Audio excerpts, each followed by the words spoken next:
ডায়রথের কাহিনী ছিল একটি হারিয়ে যাওয়ার রাজকুমারের, যার নাম ছিল প্রিন্স অরিনিয়াল দ্য থার্ড।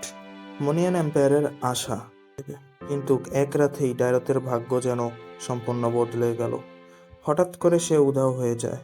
মহলে শুধু তার ভাঙা খাট আর রক্ত পড়েছিল।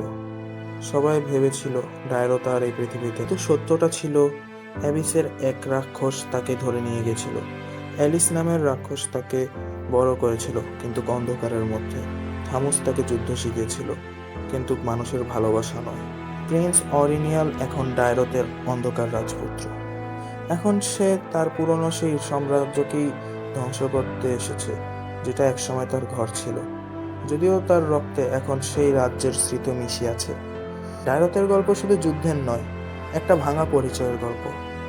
এক রাজকুমার রাক্ষসে পরিণত হলেও ভিতরে এখনও সে ছোট বাচ্চার মতো। এ গল্প আমাদেরকে শিখায়, জীবনে আমরা অনেক সময় হারিয়ে যেতে পারি আমাদের আশা, পরিচয় বা মন, কিন্তু সত্যিকারের শক্তি আসে নিজের অন্তর থেকে, যেখান থেকে শুরু হয় নতুন পথ চলা।